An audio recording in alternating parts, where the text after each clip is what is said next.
స్తుతమతి అయిన ఆంధ్రకవి ధూర్జటి పల్కుల కేలకల్కి నీ యతులిత మాధురీ మహిమ అని శ్రీకృష్ణదేవరాయలంతటి వాడితో ప్రశంసలు పొందిన కవి ధూర్జటి.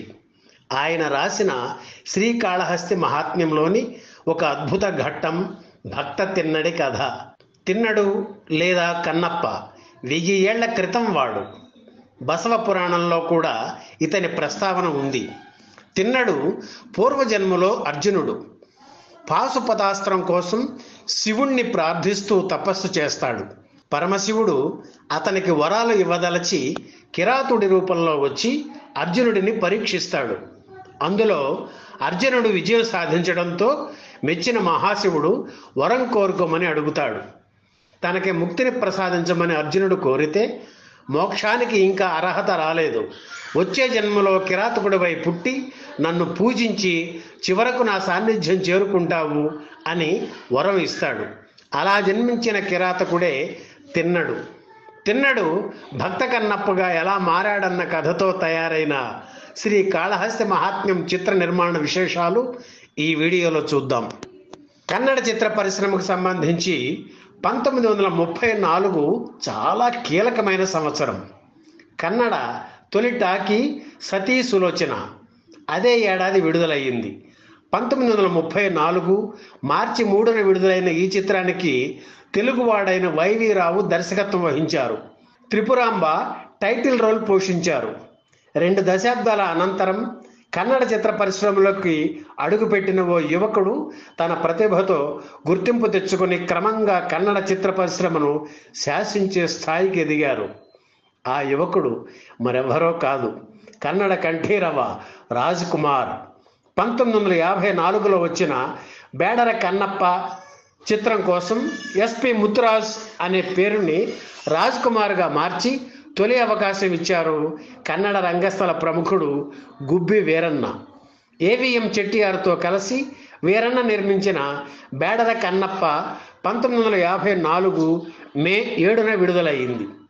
ఈ సినిమాతో హెచ్ఎల్ సిన్హా దర్శకుడిగా పరిచయం అయ్యారు. కొత్త హీరో, కొత్త దర్శకుడు పనిచేసిన సినిమా కదా, ఓ 2 వారాలు ఆడితే చాలులే అనుకున్నారు పంపిణీదారులు. కానీ వారి అంచనాలను తలకిందులు చేస్తూ సినిమా సూపర్ హిట్ అయ్యి ఏకంగా 365 రోజులు ఆడింది. ఇందులో హీరోయిన్గా పండరీబాయి నటించారు. కన్నడంలో హిట్ కావడంతో తమిళంలోకి డబ్ చేశారు. అక్కడ కూడా హిట్ అయింది. వీరన్నకు చెందిన గుబ్బి కర్ణాటక సంస్థకు కర్ణాటకలో తిరుగులేదు. తెలుగులో కూడా మార్కెట్ పెంచుకోవాలనే అభిప్రాయంతో బేడర కన్నప్ప చిత్రాన్ని తెలుగులోనూ కాళహస్తి మహాత్మ్యం పేరుతో నిర్మించాలని నిర్ణయించారు వీరన్న. రాజ్ కుమార్ తెలుగులో నటించిన తొలి చిత్రం ఇదే. ఈ చిత్రానికి కూడా సింహ దర్శకత్వం వహించారు. మాలతి హీరోయిన్. శివభక్తిని అడ్డం పెట్టుకుని అరాచకాలు చేసే ఆలయ పూజారి పాత్రను లింగమూర్తి పోషించారు. ఆయన భార్యగా కుమారి, తనయుడిగా పద్మనాభన్ నటించారు. తండ్రి ఆగడాలను అడుగడుగునా ప్రతిఘటించే పాత్ర ఇది. ఆ తర్వాత రేఖ అండ్ మురళి పేరుతో నాటక సంస్థను ఏర్పాటు చేసి కాళహస్తి మహాత్మ్యం సినిమాను నాటకంగా మలిచి 300కి పైగా ప్రదర్శనలు ఇచ్చారు పద్మనాభం.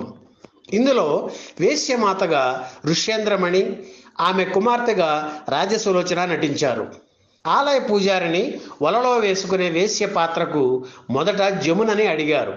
అయితే హీరోయిన్గా ఎదుగుతున్న దశలో వ్యాంప్ పాత్ర చేయడం జమున తండ్రి గారికి ఇష్టం లేకపోవడంతో అంగీకరించలేదు. అలా చింతామణి పాత్ర రాజసులోచనకు దక్కింది. ఈ సినిమాలో శివుడి పాత్రను హెచ్ఆర్ రామచంద్ర శాస్త్రి, పార్వతిగా ఎల్లమ్మదేవి నటించారు. తోలేటి వెంకటరెడ్డి మాటలు రాశారు. పాటలు కూడా ఆయనే రాశారు. ఆర్ సుదర్శనం, ఆర్ గోవర్ధనం సంగీత దర్శకత్వం వహించారు.